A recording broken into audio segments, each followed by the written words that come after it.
Good evening, agents. This LP of No One Lives Forever will self-destruct in 10 minutes. Reached a cruising altitude of 24,000 feet and will soon be leaving German airspace. I've turned off the seatbelt and no smoking signs. Feel free to move about the cabin. We'll be arriving in London at approximately 6:15 p.m. local time. The temperature is currently 25 degrees centigrade with clear skies. I think we can expect a lovely, relaxing flight.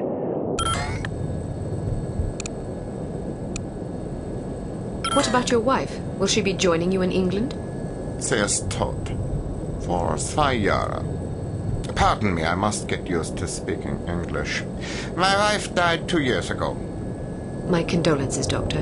I wasn't aware. There's no mention of her demise in our files. It was not made public. There was an accident at the laboratory during an experiment. She was killed. You are familiar with my line of research? No, but it must be fascinating.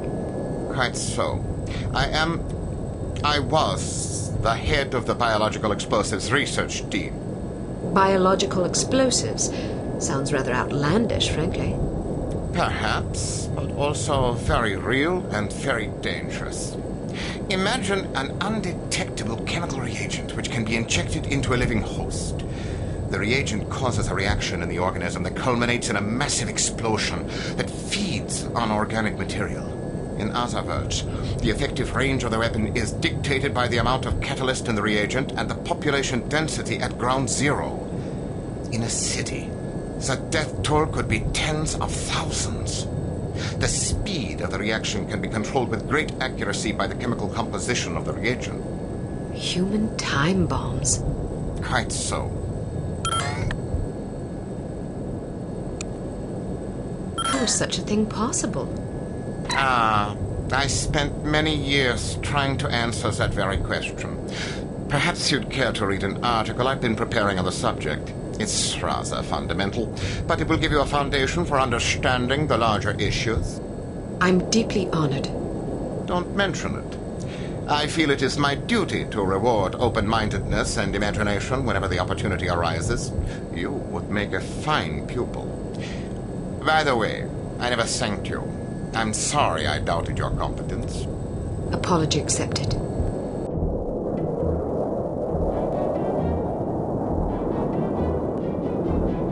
We are in position. You know what to do, Sonny.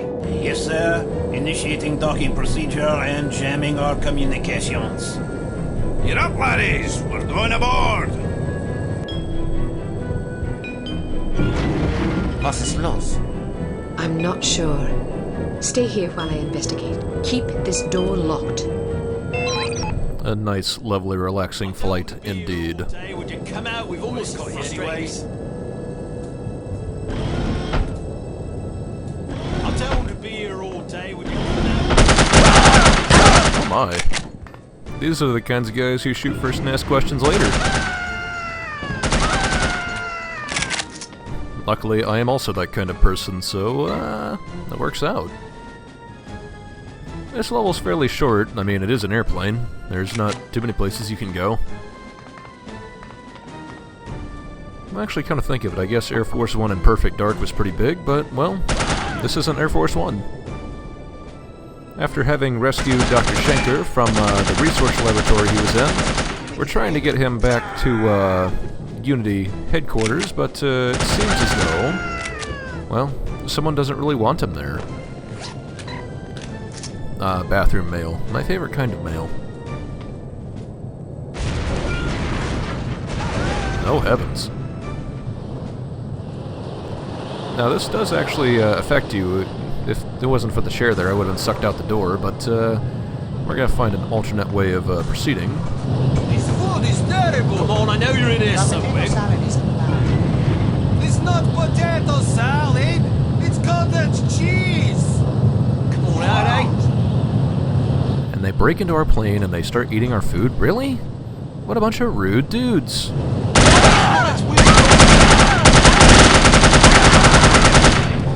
They can shoot you through the curtains, which I totally showed off on purpose there. Yes, that's what that was.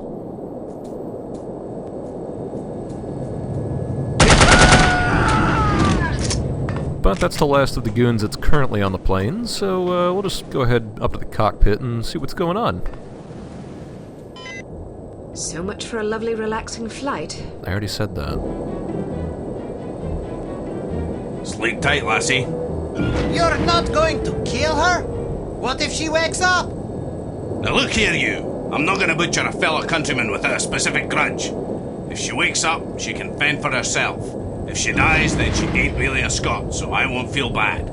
Now, go get that doctor fella and do a final sweep. Take anything that looks important. Papers, files, whiskey, whatever. Yes, sir. I like he's got his priorities in order there. Something's not right. Alright, let's go. But some of our men are still aboard. Listen to you crying like a wee girl. They'll have to make do, won't they?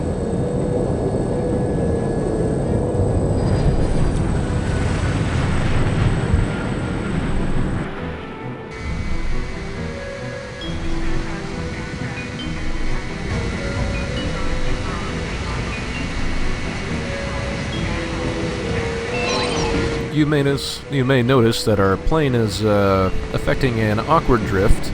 Our pilots are dead, and there's a timer at the top of the screen. All of these things are related.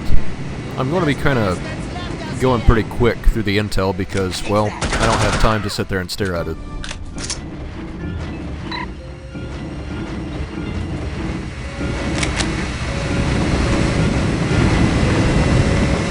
There aren't any more parachutes. Where is he? Back by the cargo hoard. Sounds like we found our parachute.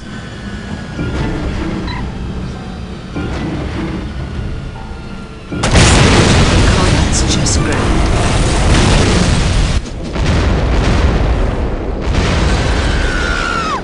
Well, that's unexpected. Make sure she doesn't land on her feet. Huh.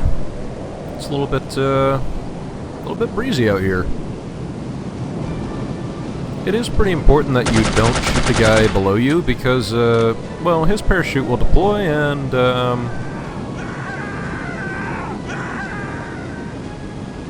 as I was saying, his parachute will deploy and, well, that's going to go pretty poorly for you. Still, it's nice day to go skydiving.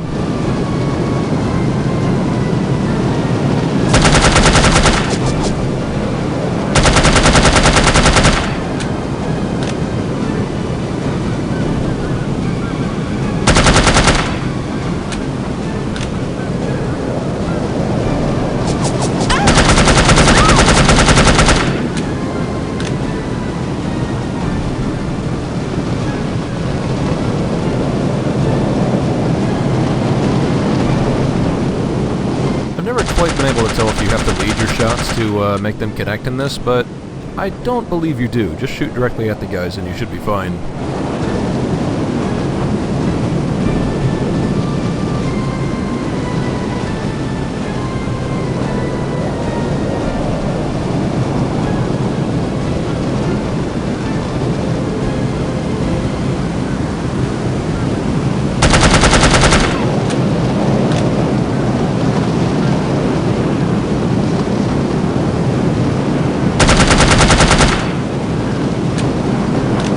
Excuse me, do you mind if I borrow that parachute? Get away from me!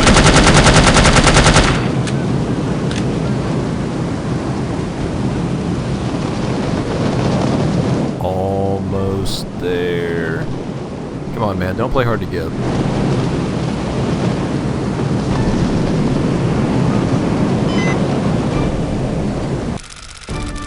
Please be full of hay! Please be full of hay! It's not full of hay.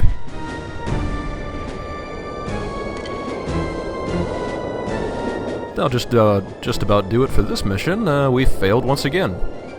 So, as usual, please join me next time. She's a credit to her people.